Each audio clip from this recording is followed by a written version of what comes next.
죄에 대한 얘기를 지금 계속 드리고 있지요. 잘못 들으면 불편한 말이지만, 거듭 말씀드리지만, 죄에 대한 얘기를 한다는 것은 굉장히 고맙고 감사한 일이라는 거 다시 한번 마음에 새겼으면 좋겠습니다. 죄에 대한 얘기를 하는 게 왜 감사할까요? 죄에 대한 얘기를 하는데 왜 감사하지요? 다른 이유가 뭐가 있겠습니까? 죄는 없지 않고 여전히 우리 가운데 있고요. 죄가 있는 이상 죄는 가만히 있지 않고요. 우리에게 피해를 입힙니다. 그렇죠? 죄는 피해를 입히는데 우리가 죄를 말하면서 첫 번째 주의 제목이 뭐였죠? 죄를 직시하라. 그렇죠? 있는 죄를 직시하고 그 죄와 싸워서 두 번째 주입니다. 그리고 오늘 죄를 이기면 그렇죠? 하는 말로 손해볼 게 없죠. 그러니까 죄를 얘기한다는 것은 우리 신자들만이 가질 수 있는 아름다운 시간이고요. 그리고 우리를 살릴 수 있는 굉장히 감사한, 그리고 늘 말씀드리지만 우리들의 명예와 가치를 지켜내는 정말 소중한 시간이라는 거, 여러분들 귀찮아하지 마시고 그 좋은 마음으로 오늘 불복에 관한 세 번째 시간에 함께 할 수 있었으면 좋겠습니다. 여러분들이 잘 아는 니체라는 사람이 이런 얘기를 했어요. 산다는 것은 불의를 행하는 일이다. 산다는 것은 불의를 행하는 일이다. 저는 저 말에 전적으로 동의를 합니다. 우리가 늘 느끼는 거죠. 산다는 것은 불의를 행하는 일이다. 성경이 지겹도록 죄를 말하는 이유도 저는 다르지 않다고 봅니다. 우리가 움직일 때마다 죄가 움직이거든요. 그러니까 성경은 창세기 초장부터 지겹도록 죄를 얘기하잖아요. 그렇죠? 끝까지 죄를 말해요. 왜 그렇게 끈질기게 죄를 얘기하겠습니까? 우리의 삶에 불의가 있고 죄가 있기에 이런 얘기를 하는 거죠. 그러니까 산다는 것은 불의를 행하는 거다. 맞습니다. 죄는 현실입니다. 지금도 현실입니다. 저에게도 현실이고 우리 모두에게 현실입니다. 현실이기에 죄는 여전히 우리 자신과 우리의 가정과 우리의 사회를 무너뜨리는 거대한 세력으로 존재하고 있다는 거 우리가 알고 있어야 됩니다. 그래서 죄를 피해가면 좋겠지만 피해갈 수 있는 사람은 없습니다. 그렇죠? 제가 스크린에 써놨죠. 죄는 알고도 짓고요. 알고도 짓습니다. 그리고 모르고도 짓습니다. 고의적으로도 짓고 고의가 아닌데도 어쩔 수 없이도 짓고 신자도 짓고 신자 아닌 사람들도 지으면서 자신과 남에게 해를 가하고 있습니다. 그러니까 죄에 져서는 안 됩니다. 특별히 신앙인들은 죄에 승리하라.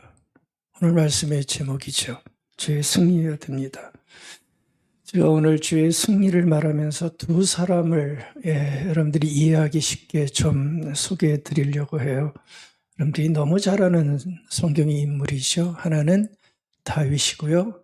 하나는 요셉입니다. 다윗은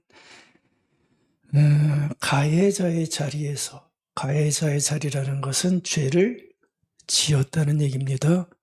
다윗은 가해자의 자리에서 죄를 경험한 사람이고요. 요셉은 피해자의 자리에서 죄를 경험한 사람이라고 할 수 있습니다. 보십시오. 죄는 가해자와 피해자 모두에게 피해를 입힙니다. 그래서 죄를 지은 사람도, 그리고 죄로 인해 피해를 당한 사람도 모두 다 죄에 무너지지 말고 죄에 승리해야 됩니다. 여러분들이 특별히 오늘 마음에 두셔야 될 얘기는, 죄가 피해를 당한 사람에게도 너무나 큰 영향을 미친다는 거. 이렇게 두 개로 제가 구분해서 말씀을 드릴 텐데 그걸 좀 잘 새겨서 들었으면 좋겠습니다. 우리가 죄를 경험할 때마다 정말 속상하고 아픈 건 뭐냐 하면 죄를 지은 사람보다 죄로 인해 피해를 당한 사람의 고통이 너무나 크다고 하는 것이요. 여러분들 아시죠? 근데 그건 잘 얘기들을 안 하시더라고요. 죄를 지은 사람보다 죄로 인해서 피해를 당한 사람의 고통이 상상외로 크다는 거. 속된 말로 속이 문드러져 가지고요. 처음에 죄로 겪을 때보다 더 큰 아픔을 만들어 내고 있습니다. 그래서 죄는 피해를 당할 때 더 지면 안 된다는 거, 더 승리해야 된다는 거, 그 문제를 좀 말씀을 드리고 싶어요. 먼저 죄를 지을 때 한번 경우를 생각해 보시오. 죄를 짓는다는 것은 내가 죄를 짓는다는 거죠. 가해자, 그렇게 얘기했습니다. 근데 살다 보면 이런 일이 있지 않을까요? 그렇죠? 죄를 피해갈 수 없다면 나도 죄를 지을 수가 있습니다. 여러분들 이럴 때는 어떻게 해야 되나요? 내가 죄를 지었어요. 어떻게 해야 됩니까? 그동안 어떻게 하셨어요? 알게 모르게 죄를 지었고 나도 모르게 죄를 지었다면 어떻게 하셨어요? 우기셨어요? 아니라고? 시침이 뛰셨어요? 굉장히 중요한 문제죠. 다윗을 한번 생각해 보시오. 여러분들 다윗은 너무나 잘 알 겁니다. 사실 다윗을 생각하면 누가 다윗 왕이 그런 일을 뒤에 다 말씀드릴게요. 그런 일을 벌일 것이라고, 아주 몰상식한 일을 벌일 것이라고 누가 상상이나 했겠어요. 다윗이 왕 되기 전에 얼마나 하나님에 대한 간절함을 가지고 있었던 사람입니까? 그 험한 시절도 다 믿음으로 이겨낸 사람인데 감히 누가 다윗이, 다 아시잖아요. 그런 몰상식한 일을 할 수 있었을까 상상하기 힘들었습니다. 근데 아시지만 다윗은 상상을 뛰어넘지요. 굉장히 집요하고 치밀하게 죄를 범하잖아요. 그러니까 믿을 놈 없다라는 말이 이래서 나오는 거예요. 믿을 놈 없다. 다윗을 보면 이래서 나오는 거예요. 다윗이 어떡하죠? 부하들 다 전쟁 내보내놓고 자기는 전쟁터에 안 나가고 왕궁을 거닐다가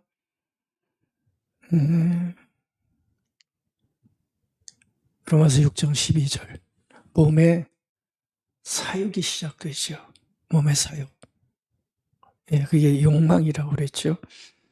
그러니까 몸의 사욕이 시작되면서 허점이 다윗에게 보이기 시작합니다. 그랬더니 우리 첫 번째 시간에 말했듯이 문에 웅크리고 앉아 있었던 죄가 달려들어 허점을 탁 물기 시작하지요. 어떡합니까? 여자를 부르네요. 그 여자를 취하네요. 그리고 임신을 시키네요. 그래서 다윗이 집요하게 그 일을 합니다. 근데 그 상대가 누구였어요? 전쟁터에 나가 온 충성을 다 바치는 자기의 신복 우리아의 부인이란 말이에요. 밧세바, 우리아의 부인이란 말이에요. 그 아내를 범하는 거예요. 그러니까 죄를 범해서요. 근데 죄를 낳나요? 안 낳나요? 그렇죠. 죄를 낳죠. 죄를 떠났고 들키지 않기 위해서 더 큰 죄를 만들어냅니다. 우리아를 불러요. 알리바이를 만들려고 애를 써요. 내 뜻대로 되지 않아요. 전쟁터에 다시 보내서 죽게 만듭니다. 보세요. 누가 봐도 죄질이 나쁘지 않나요? 예, 죄질이 너무 나빠요. 다윗의 모습을 보면 치사해요. 근데 다윗은 왕입니다. 권력을 가진 사람입니다.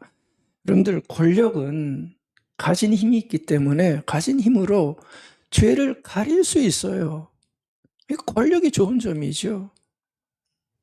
이건 무시하면 안 됩니다. 권력은 죄를 가려요. 지금까지 모든 권력자들이 한 일이에요. 다윗이 시초가 될 수도 있어요. 자신이 가진 힘으로 죄를 숨기죠. 누구도 이런 사실을 그래서 알지 못했어요.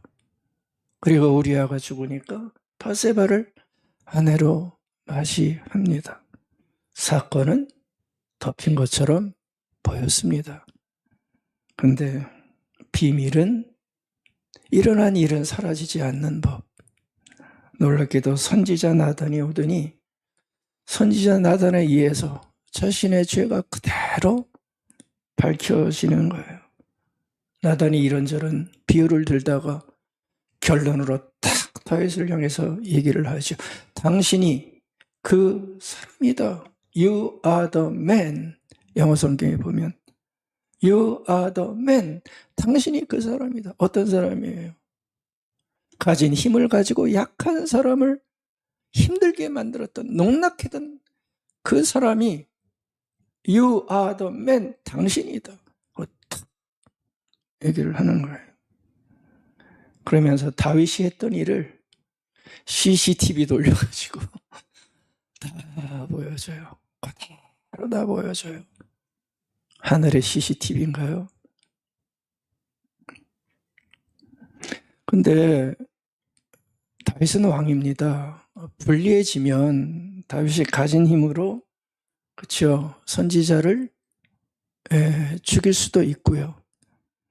아니면 그냥 아니라고 우길 수도 있었을 텐데 참 이것도 기적 같아요.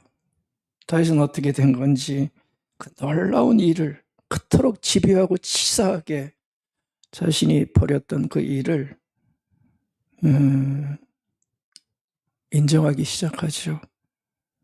그러면서 죄를 지은 자가 가져야 할 모습이 어떤지를 우리들에게 남겨주고 있습니다.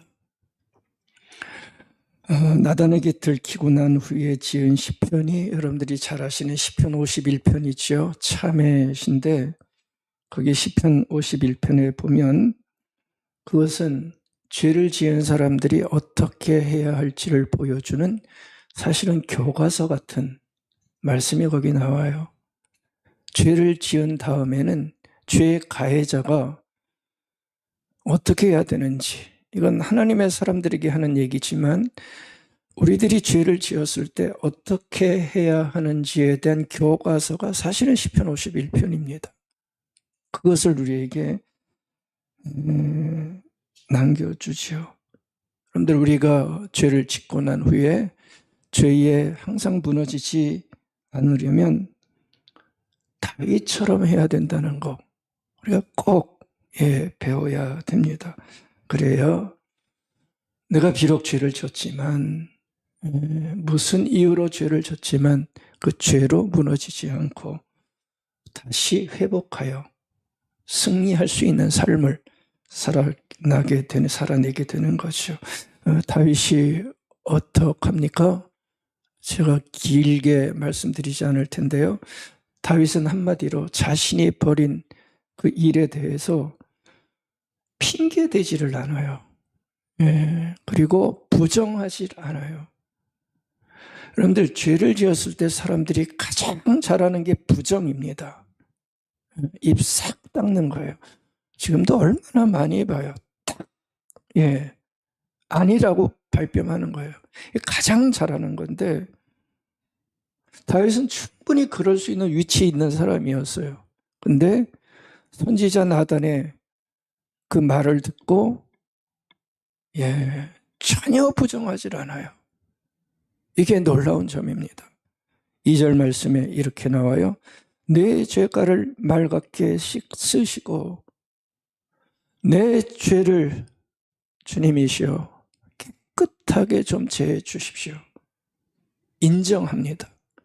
부정하지를 않아요. 3절입니다. 나는 내 죄를 압니다. 내 죄는 항상 내 앞에 있네요. 난 그렇게 약한 사람입니다. 라고 죄를 인정하고 있어요.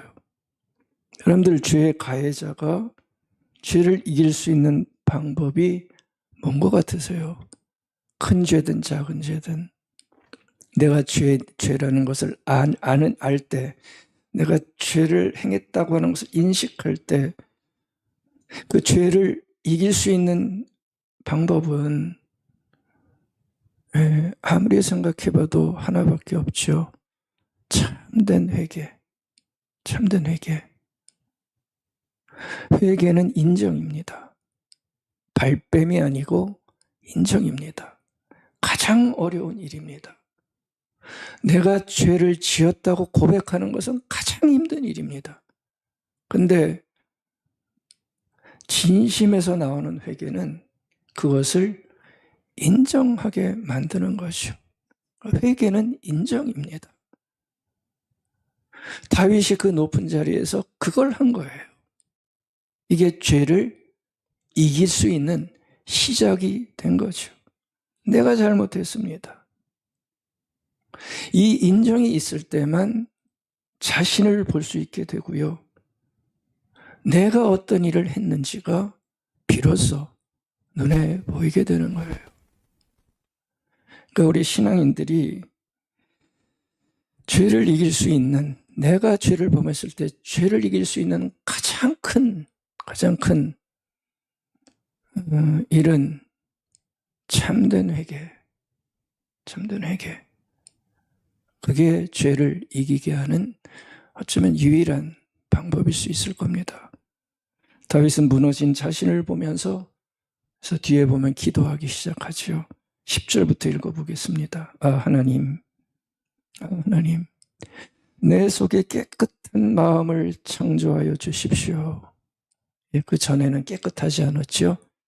몸에 사욕이 그를 지배해 있죠. 근데 깨끗한 마음을 창조하여 주십시오. 내 속을 견고한 심령으로 새롭게 하여 주십시오.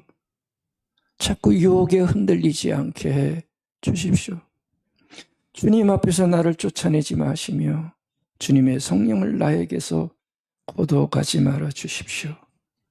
주님께서 베푸시는 구원의 기쁨을 내게 회복시켜 주시고 내가 지탱할 수 있도록 내게 자발적인 마음을 주십시오. 다윗이 회개를 하면서 자신의 마음을 고백하고 있는 것입니다. 이 기도를 했을 때 다윗이 얼마나 간절했을까요? 저는 거짓으로 했다고 보지 않습니다. 얼마나 간절히 아프게 기도했을까요?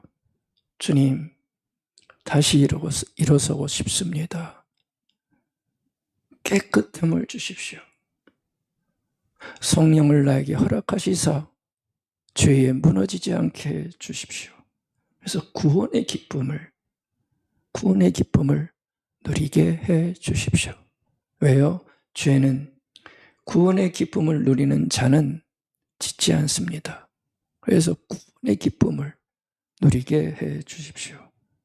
여러분들, 우리가 살다가 죄에 지면, 여러분들, 이 죄가 그냥 어떤 특별한 나쁜 일을 하는 것만 죄가 아니라고 그랬죠. 그렇죠? 내 삶에서 일어나는 하나님을 향한 부정들, 하나님이 원하지 않는 마음을 갖고 일상의 삶을 살아가는 그 모습이 보일 때 우리는 무너지지 말고 그때마다 다윗처럼 해서 우리 모두 다 죄를 이겨내십시다. 그게 죄가 만연한 일상의 삶을 살아가는 우리들에게 하나님께서 원하시는 마음일 겁니다. 죄는 회개하여 하나님의 도움과 은혜를 구할 때 우리가 죄에 지지 않을 수 있게 됩니다. 첫 번째였어요. 죄를 지을 때 참된 회개가 우리에게 필요하다. 우리 허투루 듣지 않았으면 좋겠습니다. 이제 두 번째 사람 요셉입니다. 여러분들, 요셉은 여러분들이 어떻게 느끼시는지 모르겠지만 요셉은 참 무너진 인생을 산 사람이었어요. 그렇죠?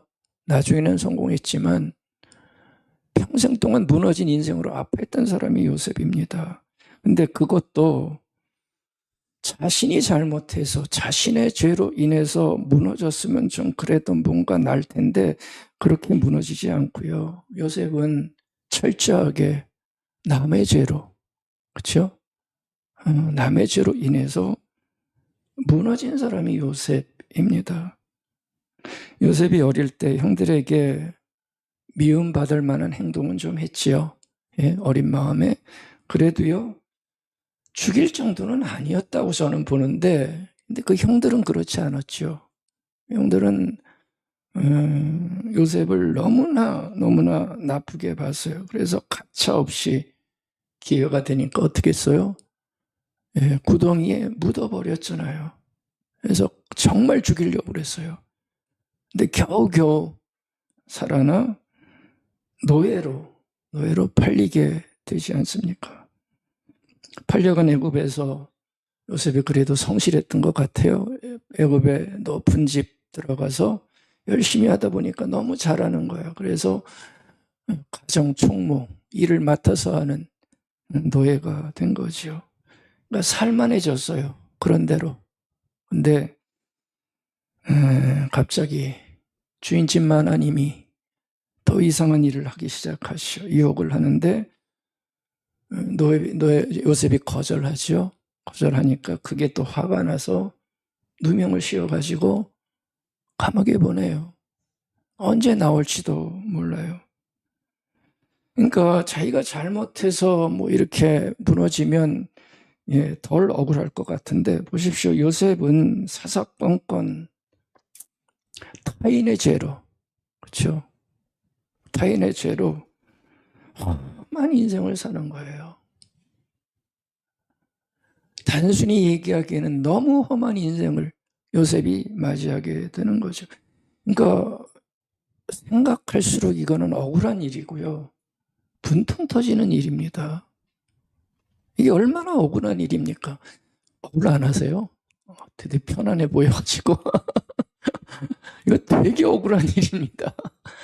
이게 정말 미치고 펄쩍뛸 일 아니에요. 갑자기 정말 캄캄한 장벽이 그 인생을 탁탁 막아버리는 거예요. 그 젊은이의 인생을. 근데 가만히 살펴보면 그때나 지금이나 변한 게 없어요. 요셉만 이런가? 아니잖아요. 정말 잘못한 게 없는데도 이놈의 죄 때문에 고통받는 사람들이 천지에 쌓여 있어요. 천지에 쌓여 있어요.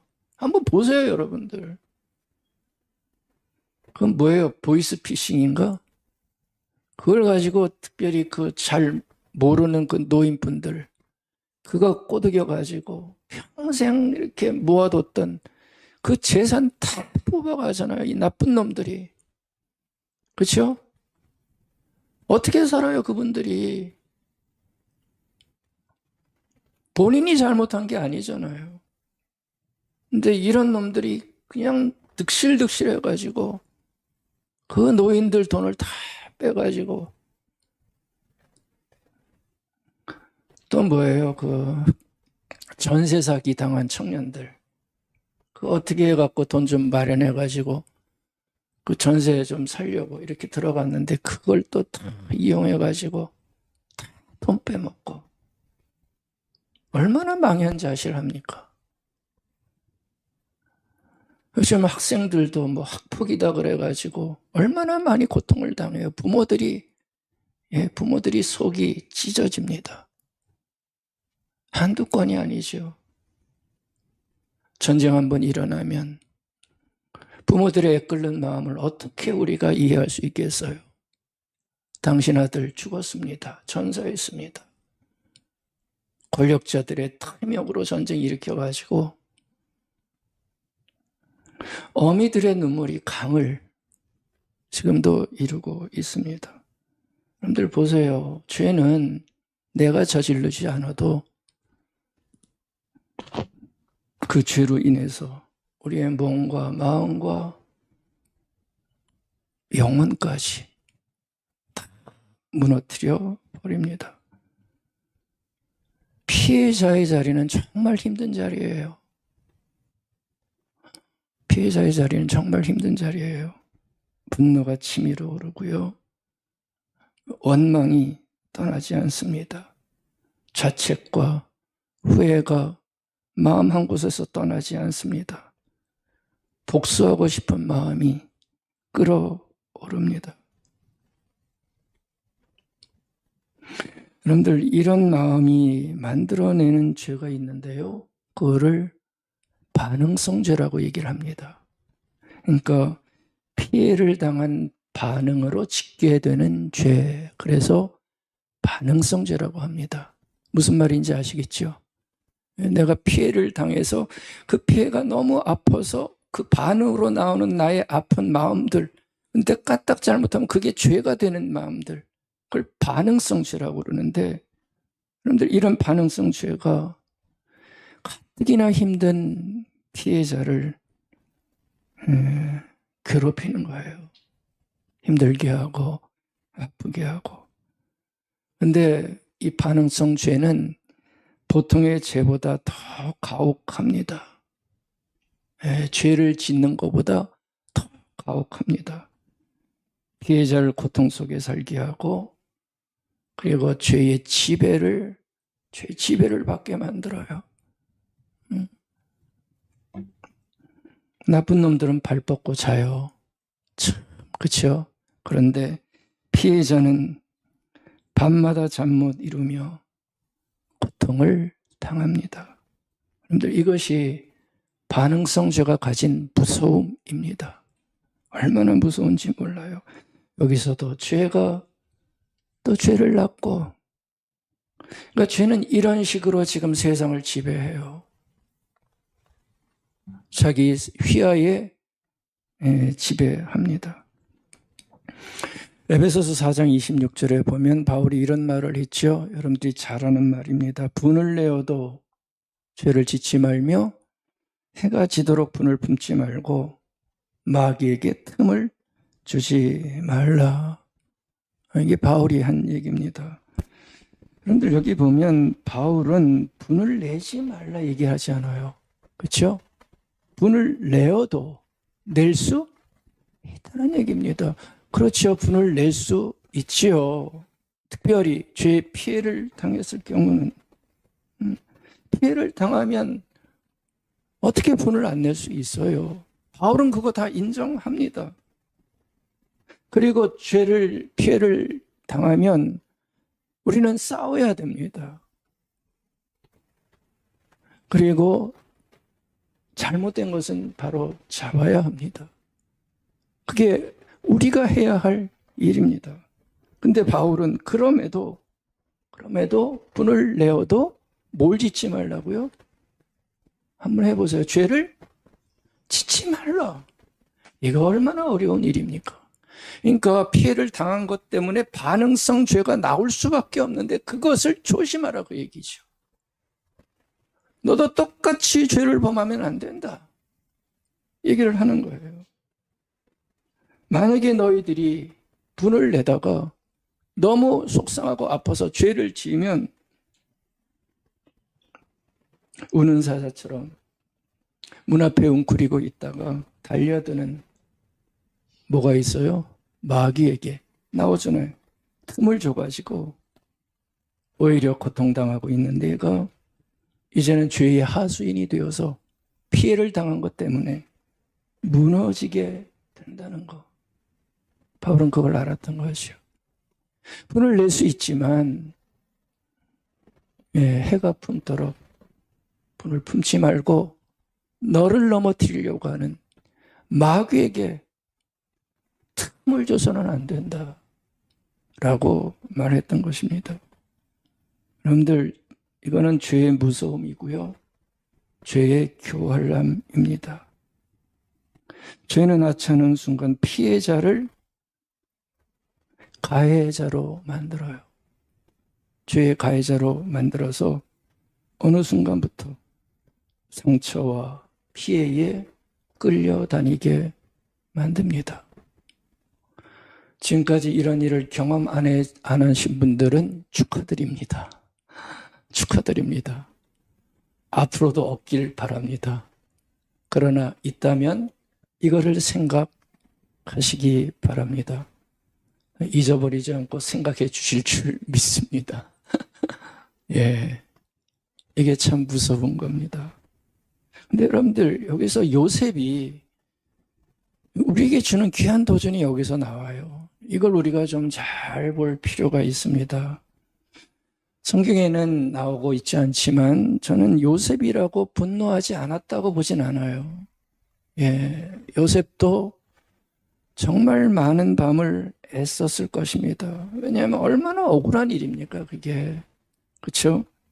얼마나 힘들었겠어요. 그럼에도 놀라운 건 요셉은 이 반응성의 죄로 무너지지 않았다는 거죠. 내가 이놈들 다 죽여버리고 말 거야. 내가 기회가 되면 이 형들 다 복수할 거야. 내가 높아지면 나를 누명씌운 누구의 보디발의 아내 내가 처단할 거야. 이런 말은 하나도 없어요. 반응성의 죄로 요셉이 무너지지 않아요.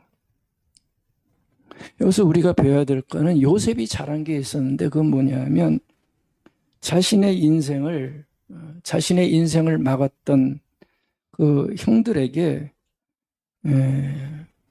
자기의 죄를 맡기지 않았다는 거죠.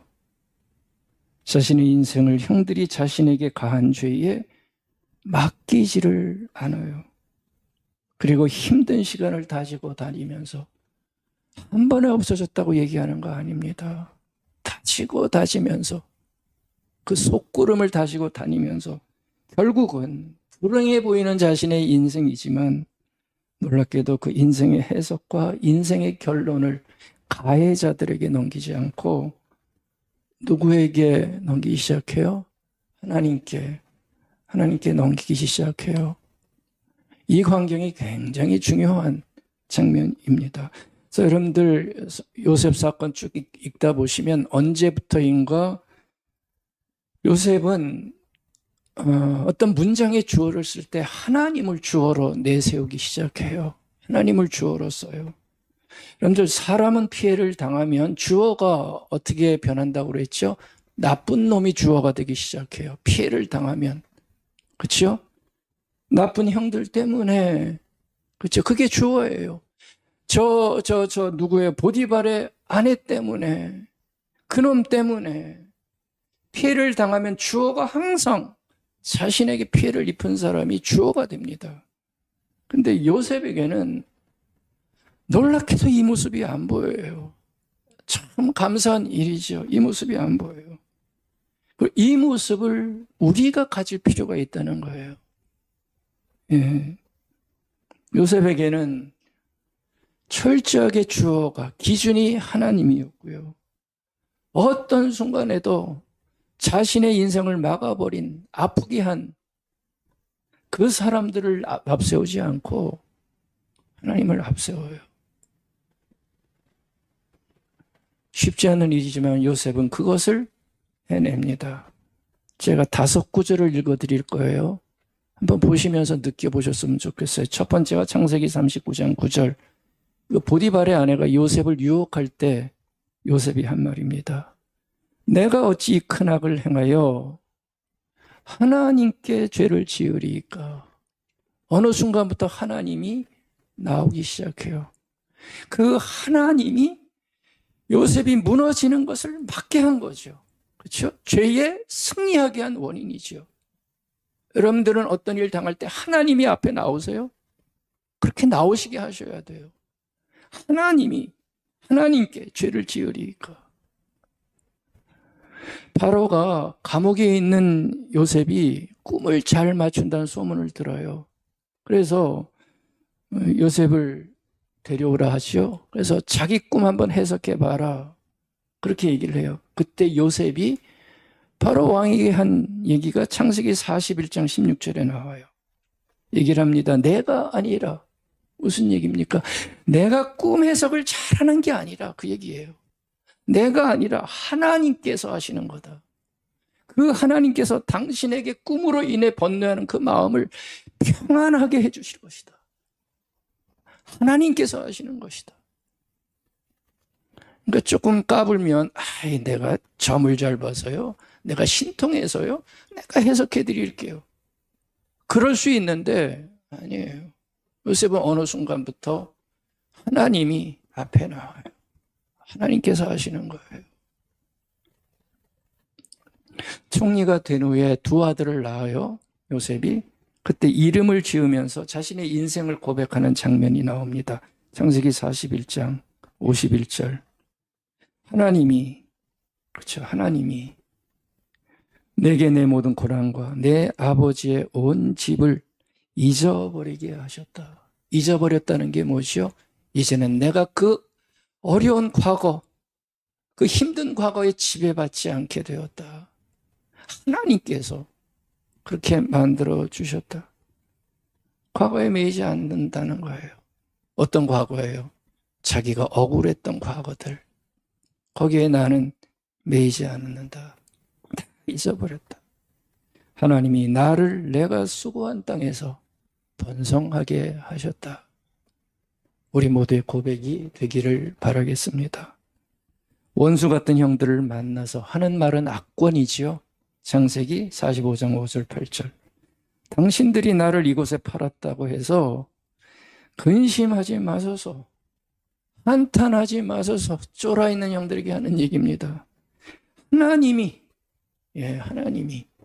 생명을 구원하시려고 나를 당신들보다 먼저 보내셨나이다. 그런즉 나를 이리로 보낸 이는 당신들이 아니요 하나님이시라.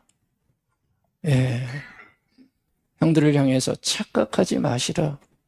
당신들은 그렇게 했지만 하나님이 그 모든 일을 주관하신 것이다. 그래서 그 반응성 죄에 무너지지 않는 모습을 보여줍니다. 창세기 50장 20절. 형들이 아버지 야곱이 죽은 다음에 두려워 떨기 시작하지요. 야, 아버지 돌아가셨는데 동생이 어떻게 변할까 할 때 한 얘기예요. 당신들은 나를 해하려 하였으나 하나님은 그것을 손으로 바꾸사. 그것이 뭐예요? 죄. 그렇죠? 자기를 죽이려고 했던 죄들. 그것을 다 바꾸고 손으로 바꾸사 오늘과 같이 많은 백성의 생명을 구원하게 하려 하셨습니다. 아멘. 여러분들, 죄의 피해를 당할 때 죄의 피해는 우리를 너무나 아프게 합니다. 하지만 요셉은 자신의 억울하고 힘든 인생을 자신을 망가뜨린 형들이나 불행한 운명으로 보지 않고 끝까지 하나님으로 해석하고 있어요. 우리 그리스도인들의 삶이 어떠해야 할지를 아주 심각하게 제시해주는 아름다운 모습을 보여주었습니다. 그러니까 여러분들, 요셉에게 있어서 하나님은 현실이었어요. 실제였어요. 아멘. 여러분들은 하나님이 현실이세요? 어떻게 생각하세요? 하나님이 여러분들의 삶의 현실이세요? 어려울 때, 고난당할 때 하나님이 현실이세요? 아니면 그냥 잘 될 때나 이렇게 바라보는 그런 분이세요? 요셉은 하나님이 현실이었어요. 실제로 하나님을 느꼈어요. 그리고 그분을 따랐어요. 그게 그의 죄로 인한 고통을 이게 만들었던 것이죠. 여러분들, 하나님은 현실이 돼야 돼요. 그래야 우리는 이 징글맞은 죄의 피해에서 우리가 한 걸음 한 걸음 이겨나갈 수가 있어요. 여러분들도 죄의 해석을, 피해를 상처와 억울함과 분노로 해석하지만 말고 하나님으로 해석하셔서 죄에 저항하고 죄를 이겨내실 수 있는 실제하시는 하나님과 함께 하시기를 간절히 바라겠습니다. 오늘 로마서 본문 14절에 나온 바울의 말대로 하면 죄는 요셉을 주장하지 못했어요. 다스리지 못했어요. 그렇죠? 요셉을 다스리고 있는 것은 뭐였습니까? 죄가 아니라 은혜. 요셉은 은혜에 의해서 다스림을 받고 있었어요. 그러니까 실제하시는 하나님을 느꼈고 그분이 주신 어떤 삶의 은혜를 알았기에 요셉은 자신의 험악한 세월 중에서라도 지지 않고 맞서서 이겨낼 수 있었던 것입니다. 여러분들, 은혜가 뭐라고 생각하세요? 은혜가 뭡니까? 아니, 은혜가 필요한 사람이 누굽니까? 여러분들 은혜가 필요하세요? 아멘.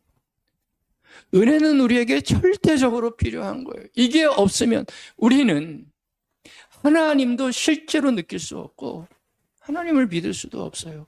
은혜를 알 때 우리는 은혜가 필요한 사람이 돼서 은혜 가운데 살아가 죄를 이길 수가 있습니다. 은혜는 간단히 얘기하면 우리에게 베푸시는 하나님의 사랑입니다. 나에게 베푸시는 하나님의 사랑입니다. 실감이 안 나시죠? 근데 이건 그냥 사랑이 아니고요. 영어 표현에 아주 기가 막힌 단어가 하나 있어요. 은혜를 얘기하면서 그 사람들은 은혜를 unfailing love다 그런 말을 써요. unfailing love. fail이 실패하다는데 떨어진다는 건데 unfailing, 실패하지 않는 사랑. 그게 하나님이 우리에게 베풀어 주신 은혜다. 얘기를 하는 겁니다. 변하지 않는, 이 변화무쌍한 세상에 변하지 않는 한결같은 사랑. 그것이 하나님이 우리에게 베푸신 사랑이고 그것이 은혜다. 절대로 포기하지 않는 사랑이다. 너희들이 죄를 지을 때도 죄로 인해 고통 가운데 살아도 끝까지 너와 함께 하면서 너를 포기하지 않는 사랑이 하나님의 사랑이고 그게 우리를 향해서 베푸신 하나님의 은혜다 라고 얘기를 하는 겁니다. 그래서 이 하나님의 사랑은 끝까지 나를 책임지는 실패하지 않는 사랑. 그것을 우리는 은혜라 부르는 것이요. 그런데 놀라운 것은 이 은혜는 죄 지은 사람에게도 일어나고요. 죄로 인해 반응성 죄로 몸살을 앓고 있는 피해를 당한 사람에게도 하나님은 은혜를 주시사 이 은혜를 갖고 당신들이여 무너지지 말고 일어나시라.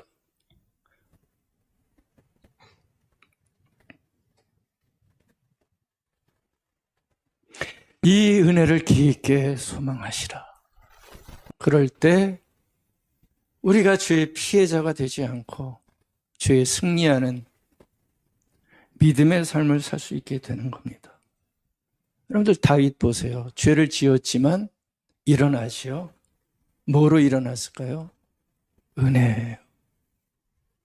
실패하지 않는 하나님의 사랑, 끝까지 놓지 않는 하나님의 한결같은 사랑이 죄를 지은 다윗이지만 일으켜 세워주셔서 죄에 무너지지 않게 하신 거고요. 요셉은 죄로 인해 피해를 당했지만 그 아프고 아픈 현실을 놀랍게도 하나님을 실제로 알아 무너지지 않고 하나님의 한결같은 사랑의 은혜로 요셉도 일어날 수 있었던 것입니다. 두 사람 모두 다 하나님의 은혜를 붙들었기에 죄가 끝까지 다스릴 수 없게 되었던 겁니다.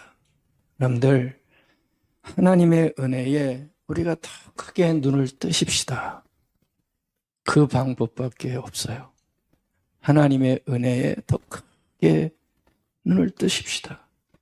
한결같은 하나님의 사랑이 눈에 보이고 나를 향한 구원의 즐거움이 얼마나 큰지를 알게 되고 정직한 영이 더 새롭게 되어서 이 죄가 힘을 쓰지 못하게 만들어야 됩니다. 내가 세상 끝날까지 사랑한다. 내가 너를 위해 죽었다. 이것이 끝까지 책임지시는 하나님의 은혜입니다. 하나님은 나와 당신을 묶어버리신 겁니다. 이 묶음에서 나는 절대 내가 풀지 않을 것이다. 너 그거 알아라. 그러니 나를 믿고 나를 신뢰하고 나를 따라라. 죄로 인해 무너지지 말아라. 죄의 유혹에 넘어가지 말아라. 아니, 무너졌다면 다시 일어나라 라고 말씀하시는 겁니다. 죄에 승리하는 복되고 복된 인생, 우리 더 열심히 만들어 가십시다. 하나님의 아름다운 위로가 함께해 주실 것입니다. 아멘.